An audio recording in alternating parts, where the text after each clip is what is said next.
What's up, everybody? Welcome back to another video. Today I'm coming at you guys with a type of video that I haven't done in a while. If you already see the title, you already know what type of video it is.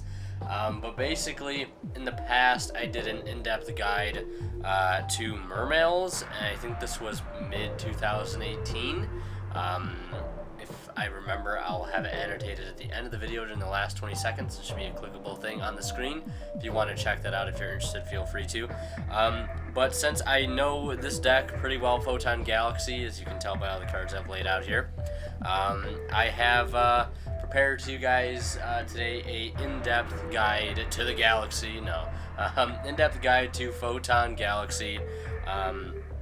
Basically, what I'm going to be talking about is the deck's playstyle, counters and things to it, its playstyle, all the different types of techs that you can play in the deck when it comes to like draw power and engines and all these types of things. Basically just same talking points that I touched on in that other video, and hopefully I don't forget too much. I have tons of things here out on the table. I'm missing a few cards that I don't have to make this video, but I'll mention them, of course, as we go along. And if I did forget anything, feel free to leave them down in the comment section below. But before we get started, I have to give a quick shout out to our wonderful sponsor, Imperium Duelist, for providing such amazing, high-quality cloth two-player playmats, such as the one you see here, the Tour Guide playmat, designed by none other than Tombox himself from MST TV, and of course for providing these beautiful sleeves that I use. I've been using on these decks that I had for the past like 6 months or so. I've been using these sleeves for a long time. These parallel sleeves are some of my favorite. I have a double sleeve setup here with the Shatterfoil sleeves on the inside and the Illusion Dot sleeves on the outside to create sort of a nice little effect. And they're also coming out with dice. I believe they're available for pre-order right now. Some very nice dice, so some great gaming accessories. If you want to pick some up at a discount, help support me, help support them. They're an amazing company. Go ahead and check out the links down in the description, and you get that code for 10% off. But without further ado, we'll get into the video. Alright, so here I have laid out just a few basic cards, and this is sort of to call back to when I first started playing the deck around 2014. Basically the type of cards that we had available for the deck at the time. Your Galaxy Knight, your Galaxy Eyes, your Galaxy Wizard, your Expedition. Photon Sanctuary was a card, so was Thrasher. We did have triple Soul Charge at the time, and we didn't have too many good Photon themed rank 8s at the time. But basically, this is how I'll describe in sort of a very basic sense. It's obviously not its only thing, but in a basic sense of what the deck was capable then, because I think at that point it was its most simplified state of playing. Basically, the deck as a whole operates around high attack, for the most part, level 8 monsters and level 4 monsters that aren't so high attack in most cases, all revolving around the theme of like 2,000 attack or more, some with the ability to level change, and they all have the ability, some at the current time, and now in the present we have way more cards that surge things, obviously all within their own archetype, but mainly revolving around the levels 4, 5, and 8, but more so back then just 4 and 8, and even just 8. You have cards like Galaxy Wizard here who can manipulate his level to be level 8, especially when combined with a card like Expedition, that when there's a level 5 or higher Galaxy Photon in the field, you get to special summon one out from the deck of level 5 or higher level. Back in the day, mainly it was just your Photon Dragon and your Galaxy Knight, who had their own sort of place in the deck, different to what it is now. The Galaxy Knight play, reviving the Galaxy Eyes out of Graveyard while you control a Photon or Galaxy monster, required a bit more setup because cards like Thrasher and Sanctuary were your really only key starter cards when combined with cards like Trade-In to get this card in the grave, to get this to be your normal summon, and that sort of just followed up your play. Galaxy Eyes also back then was much more of a potent boss monster than he is now, because Ixies have sort of faded in the sense, the fact that when he attacks something, he can banish both itself and the other monster, or if he is attacked and if the monster that he attacked that got banished had exceed materials, he would gain those attack points upon the return of the monster, or how many materials the exceed monster that got banished lost. That used to sort of be a pretty relevant effect, although his effect to battle and banish, as I put it, sort of is still a pain in most deck sides, and sort of to stick with that rank 8 theme, because back in the day that's pretty much all you had to your devices to go into with your wizard into a Galaxy Eyes play, or your knight into a Galaxy Eyes from grave play. Main targets back then were Felgran, 107, the Neo Galaxy Eyes Photon Dragon, the Tachyon version, some of the more situational and more harder to make Galaxy Xyz monsters were also available, but for competitive sake, these were probably your two most common. For me, more so, it was Felgran. I remember I played triple Felgran back then, but since then, the extra deck has changed quite a bit, and these guys see a little less play now, and they're more so situational. But of course, as time went on, the deck luckily did receive more support, which was super cool, and some more recently, starting with, I would say, at least in Cybernetic Horizon, into White Dragon Abyss and Soul Fusion and things of that nature, the deck started to get a lot more support and a lot more accesses of play. Sorry, Galaxy Soldier, didn't mean to forget you. And helped made the deck a lot more versatile, and sort of helped break it away from its one-trick pony of a rank 8 play that you sometimes could pull off turn 1 given the right setup, because it was very minimal back in the day. But now, as you see here, we have so many more main deck cards and extra deck cards. I know we have Soul Flare here at number 90, but these two might as well be the center stone of how this deck operates nowadays. Completely different playing field, if you will, between then and now, obviously. Some cards to note, of course, Galaxy Soldier we did get in World Superstars quite a few years ago. Fantastic card for the deck. Obviously, Cyber Dragon players, some ABC players have used it over the past history of its existence, but of course does belong to this deck and does great good for this deck, as you might imagine. But more recently, we've gotten cards like Photon Vanisher, who, while you control a Photon or Galaxy monster, can be special summoned to the field to search Galaxy Eyes Photon Dragon. You have Photon Orbital, a newer card as well, who can also equip itself from hand or field to a Photon or Galaxy monster, then send it to the graveyard to search a Photon or Galaxy monster.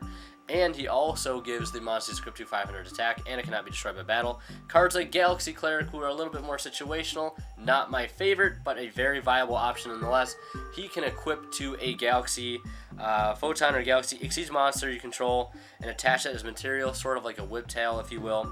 And if he's normal or special summon, he can target 5 Photon and or Galaxy monster cards with different names in your graveyard, shuffle them back into the deck, then draw 2 cards. So he sort of acts as like a recycling unit. I think he's a little too situational for me. But then we have Galaxy Brave, another new card that did come out in Soul Fusion recently, who says basically you can reel a Photon monster in your hand. He copies that level, he special summons himself to the field, and you can also copy a Photon or Galaxy monster's attack and defense from the grave, and he gains that attack. And you can only summon him once that turn, like that. But very good for getting things on the field, basically without using your normal summon. And we all know what Galaxy Soldier does, basically pitch a light, special summon himself to the field, and then add a Galaxy monster. A lot of these cards, I will say, do revolve around the Galaxy Eyes Photon Dragon, as you might expect.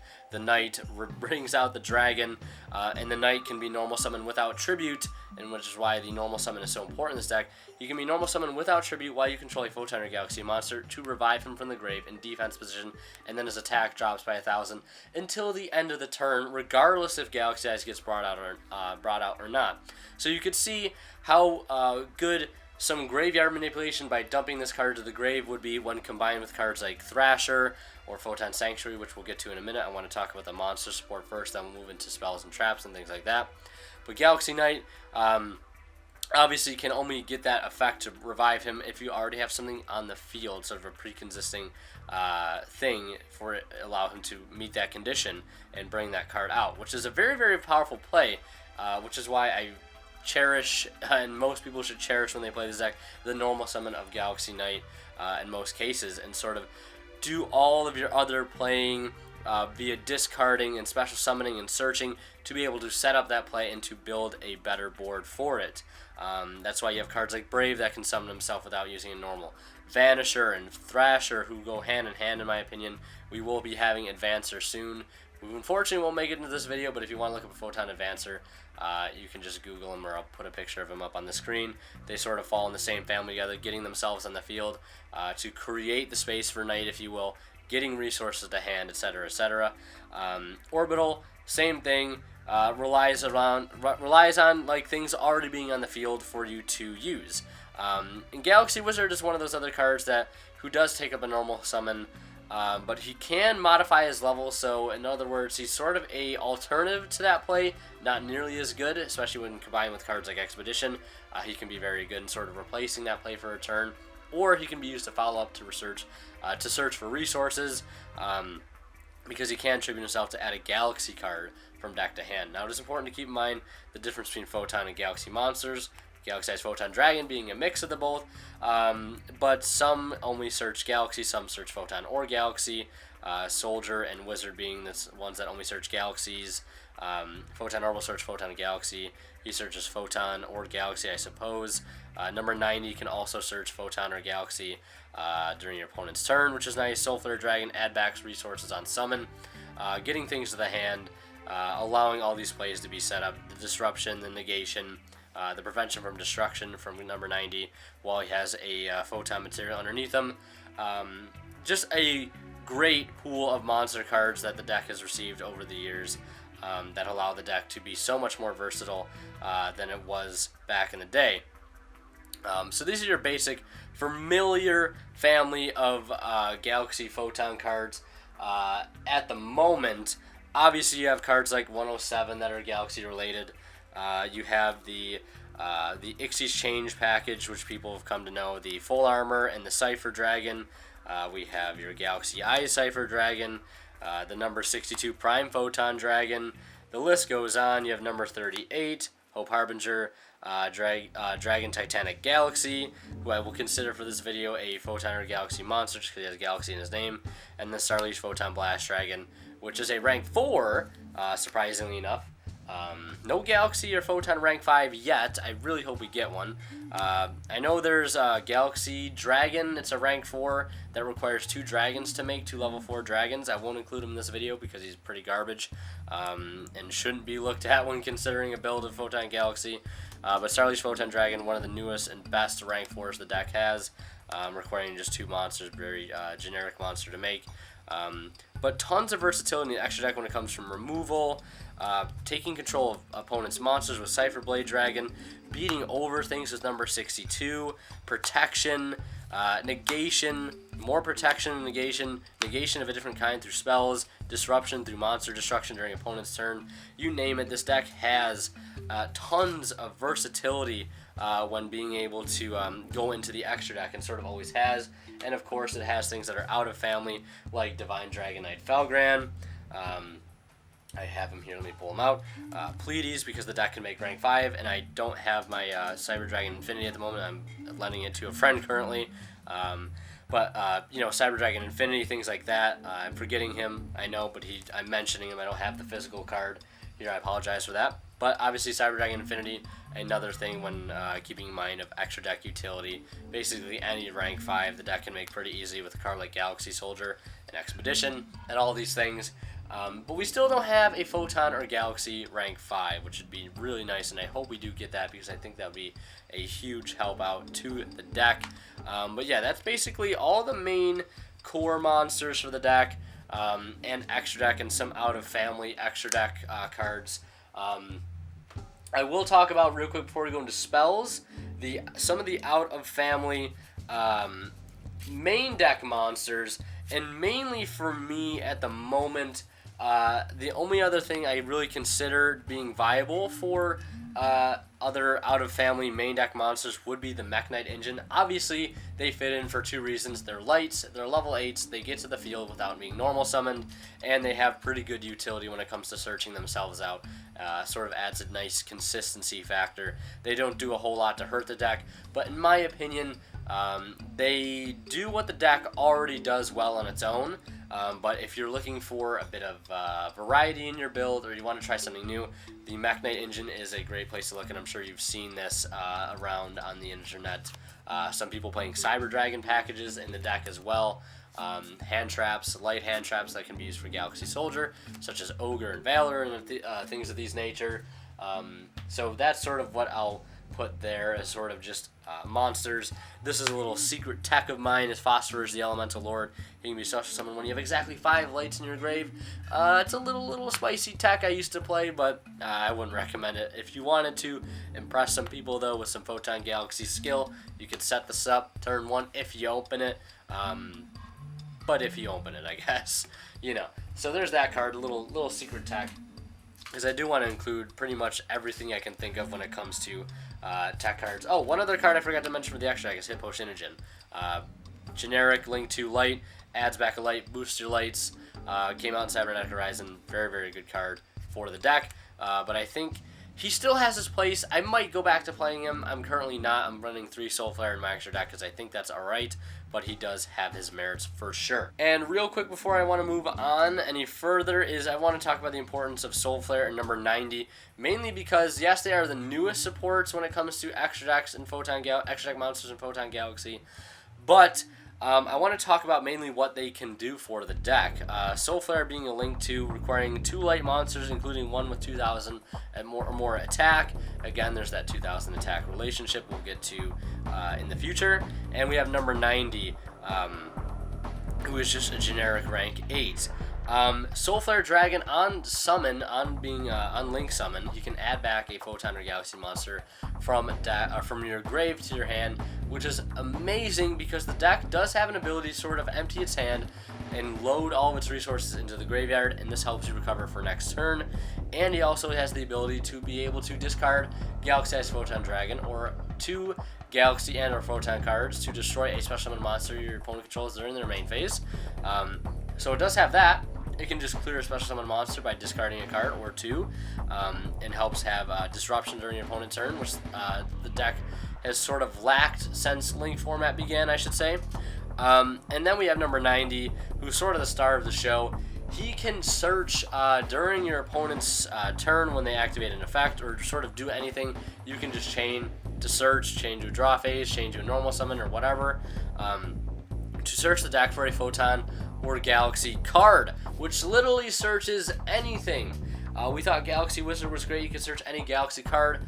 Photon Orbital could search a Photon or Galaxy monster. No. He searches a Photon or Galaxy card, period, which means any card, sort of your follow-up cards like Galaxy Zero, which we'll get to later, Knight, which we'll get to, which we've already talked about, and Sanctuary, which we'll get to later as well. He searches so many amazing cards for a follow-up play, or in most cases you have this setup here where you have number 9 or Soul Flare number 90.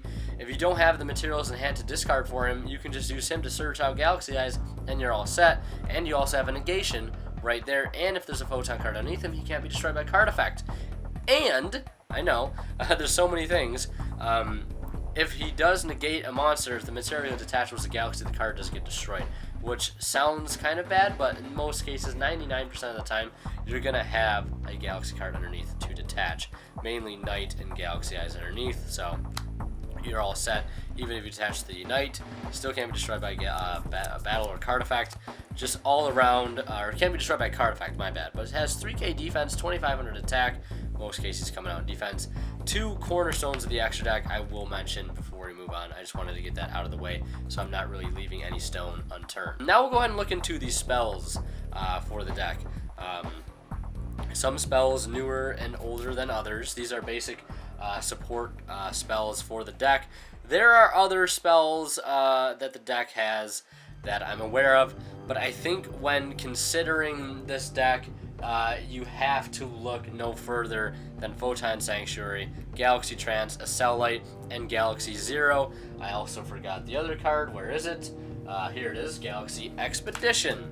I don't know how I forgot about that. It was just hiding underneath a stack of cards. So mainly just these 5 cards. I know there's tons of other Galaxy themed cards like Cyclone, obviously for backward removal, all of these things.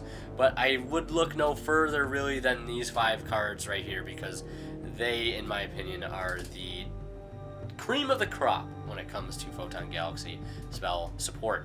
Expedition, which basically if you control level 5 or higher, you get to special summon a level 5 or higher Photon Galaxy from your deck. Phenomenal card. Has been phenomenal since day one, and I think it does have a place in the deck at 2 or 3 without an argument. Huge combo piece, huge play starter, very, very important card, without a doubt. I'll just move it down. Then we have Photon Sanctuary. Special summon up to 2 Photon tokens, Thunder, Light, level 4, attack 2,000 and defense 0. And again, there's that reference to the 2,000 attack points, because Galaxy Eyes Photon Dragon does have an effect where you can special summon a spell by attributing 2 monsters with 2,000 or more attack. That does come up sometimes, but that's why everything lower than level 8 usually has that 2,000 attack threshold that you see most times, because of that Galaxy Eyes theme that the deck is trying to keep. So you get to summon the 2 tokens in defense. They can't be used as synchro material, and you can only special summon monsters that are light monsters for the rest of the turn. That really never bothers you, because this deck is much like Danger Orcus. Everything's dark.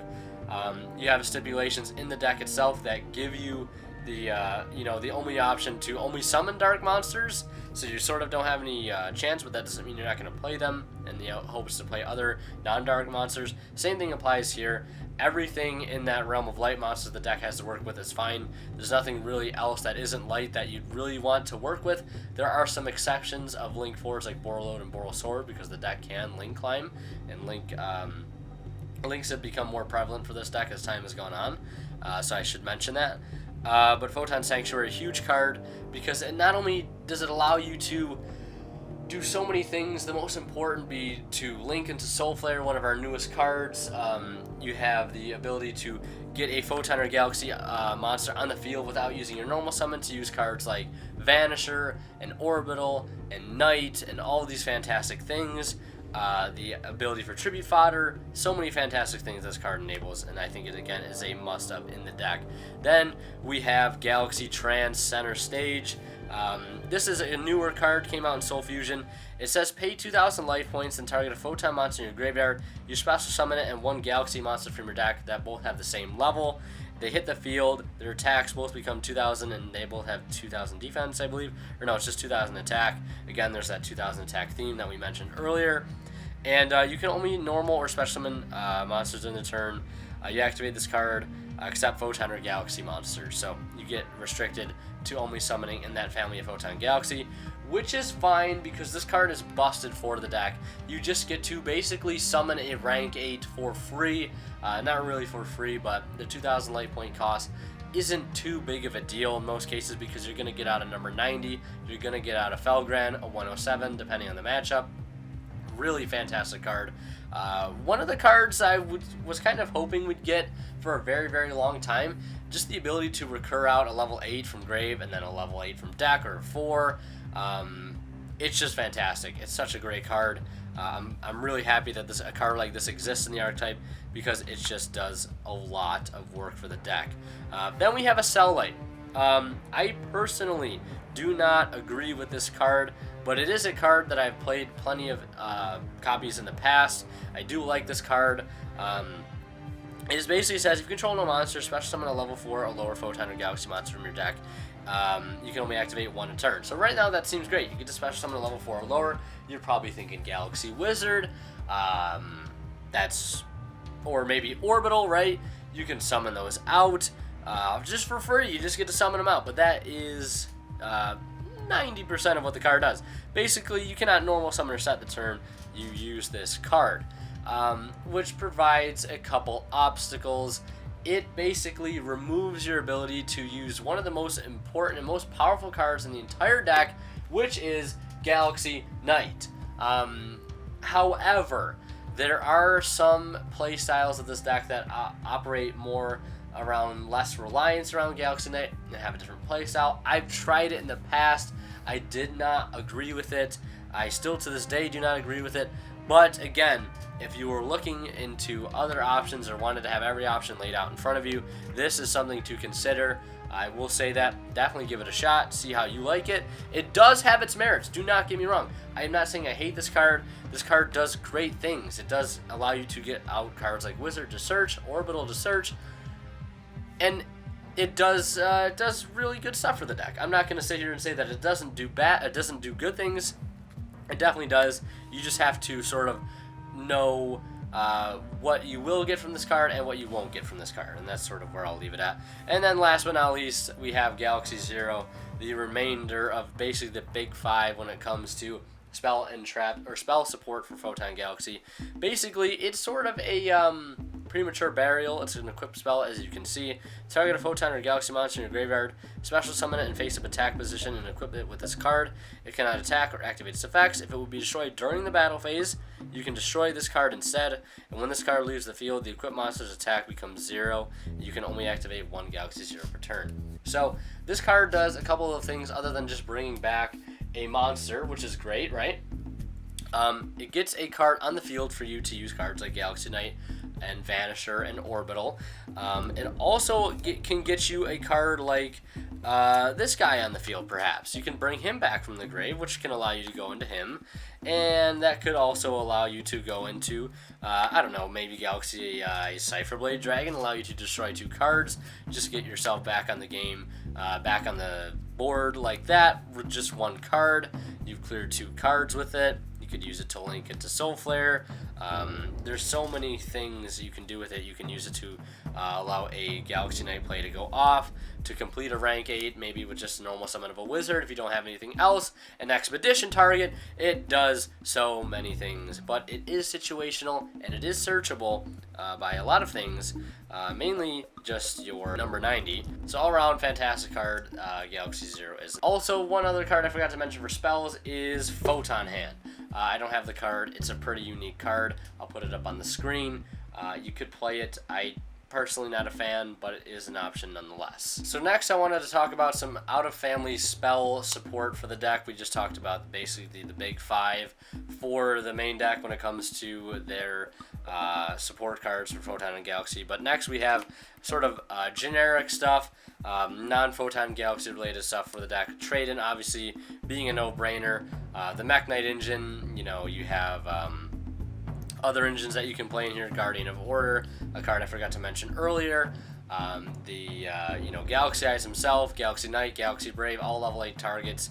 Trade-in, pretty much a no-brainer. Same thing with Pot of Desires. Most builds do play a lot of 3-ofs, so this card does fit right in, and consistency is so important. So sometimes pairing these 2 cards together in the main deck is a must, because the deck can be inconsistent just by nature, requiring discard targets and graveyard setup. All these things, Pot of Desires and Trade-in, are very helpful. Pinpoint Landing, again, a little secret tech, not the most optimal option, but you do have a lot of cards in the deck that can summon themselves from hand for free, essentially, and this would allow you to, of course, get a draw, help Chainlink block. Very nice card to play if you want to, if you're not feeling these other ones, which I would hope you would at least play Trade-in over Pot of Desires. Return of the Dragon Lords, mainly for Galaxy Eyes. I used to play this card. It was sort of like a pseudo Monster Born. Same thing with Zero and Monster Born itself. But just the added ability to be able to bring back Galaxy Eyes after putting him to the graveyard so many times, what you can do in a turn, because the deck does have the capability of doing that, and it's sort of the main play style. Being able to bring him back, though, and protect him, or any dragon monster you control, which are a majority of them, Link monsters and XD monsters included, is also very important. That added protection is nice. Then Dragon's Ravine is another card I'll mention. Basically, it allows you to discard a card to basically send a dragon-type monster from the grave. I know this is the Dragoonity effect, but obviously we don't play any Dragoonities in here. But you can play a small engine in the deck with these 2 cards, Arc Brave and Divine Dragonlord Felgrand. It's a small little engine I used to play before a lot of new support came out. But again, if you're looking for a little variety, a little spice of life, this is a little package that you can sort of consider to try in your deck as a little option, because I wanted to, again, throw in options. So yeah, that's it for these spells. Now we'll go ahead and talk about some trap cards. And now to talk about some trap cards for the deck. I don't really have much, but the 2 I will mention are Tachyon Transmigration and Photon Change. We'll talk about Tachyon Transmigration first. One thing you may notice, it is a counter trap. And it says if you control a Galaxy-sized monster, negate the activation of your opponent's spell trap cards or monster effects activated for this card in this chain. And if you do, shuffle the negated cards on the field into the deck. And if you control a Galaxy-sized Tachyon Dragon monster, you can activate this card from your hand. So that last effect sounds pretty good, but it does require some situational-esque setup. But the fact that it can negate everything in the chain prior and shuffle all things on the field that were negated back into the deck is pretty good. Pretty powerful card. If you want to play more of a defensive build, this card is a way to look into, or a card you should look into, because it does help to sort of back up that build-a-board style that it can have. A solid card for negation overall. I have won games with the card. It's very, very, very powerful. Then we have a card like Photon Change. This is a newer card that I was experimenting with. I do like it. It does have its merits. It does have its faults, though, of course. Basically, it says, send this card to the graveyard during your second standby phase after activation. You can only use the following effects of Photon Change once per turn. Send a Photon or a Galaxy monster you control to the graveyard to activate one of these effects. Or if you send a Galaxy-sized Photon Dragon, you can activate both effects in sequence. So a lot of cards, I should say maybe a couple cards in the deck, give you a reward for using Galaxy-sized Photon Dragon himself, this being one of them, and Galaxy-sized Soulflare Dragon being another. Then we have Special Summon one Photon monster from your deck with a different name, and add a Photon card from your deck except itself. So it has the ability to sort of tag things out, summon things, and add resources to the hand. It does require situational setup, though, sometimes I will mention. Same thing with this card, although getting Galaxy-sized monsters on your field isn't that hard. Same thing with this thing. Tributing Photon or Galaxy cards isn't always going to be that hard to do. The deck does like to go first, so traps do fit in. And these are great cards, and definitely something to consider when playing Photon Galaxy. So hopefully, without making this video too terribly long, I wanted to just go over and cover the most important parts of understanding Photon Galaxy as a whole and the play style the deck has. If you want to see some combos, there will be a thing you can click on the top right of the screen and at the end of the video of a combo video I did a while ago explaining tons of great combos the deck can pull off. The last things I want to mention, sort of just as a summary, this is in my opinion, a die-hard go first deck. Things it has trouble dealing with are obviously things like hand traps. It does have some, very obvious power plays that can be shut down by hand traps. Ghost Ogre on a card like Galaxy Knight. Ashing certain cards like Expedition. All these types of things evenly matched. Things that would hurt decks that like to go first and sort of set up fields with negations. All those same cards apply. Safe from Goes and Match, though, the deck can play Goes and Match as a side deck card, since it does have that capability to play all lights. Goes and Match, very, very good card. Rivalry does hurt, can play aggressively after turn 1 when you get to go again, because you can use tokens, not tokens essentially, but just use the field you currently have that in most cases can stick to the field for a turn or two to link climb into cards like Borreload and Boral Sword. The deck does have versatility when it comes to making later game plays, I should say. The deck does have the ability to grind, because I've grinded with the deck plenty times before. Does have tough matchups against Sky Striker, I will say. It can have tough matchups against Burning Abyss, mostly dependent though on side deck cards. I would say for this current format. But overall, that's pretty much everything I wanted to cover. Going first deck, most cases you're going to be ending with Soulflare number 90 and maybe a rank 5 or an additional rank 8 or rank 4. But other than that, there isn't a whole lot of variation with the deck. It does kind of get a little linear after a while, but the play style overall is very, very fun, and this deck is near and dear to my heart, and it's one of my favorites. That's why I want to go ahead and share with you guys this in-depth sort of guide to Photon Galaxy. And if I did miss sort of any other tech cards you were thinking of, maybe I forgot to talk about cards like Dimension Wanderer, and I'll put these cards up on the screen. Guardian of Order, Dark Matter Dragon, which sucks. I hate him. He shouldn't even be considered a Photon Galaxy monster. Any of those cards, if I forgot to mention them, it doesn't mean I don't consider them to be worthy of making the video. It just simply means I forgot them, and I hope you forgive me for that. But like I said, if I did forget anything, help add on to this video by adding something into the comments to help others along the way in this guide to the galaxy, Photon Galaxy. But anyways, hope you guys enjoyed. I just threw that card off the edge. Oh well. Sorry, Hippo Shinogen. You didn't make the cut. But anyways, that's it for the video. Hope you guys enjoyed. Don't forget to check out our wonderful sponsor, Imperium Duelist. And yeah, hope you guys are having a good one. Winterkill signing out. We'll see you in the next one.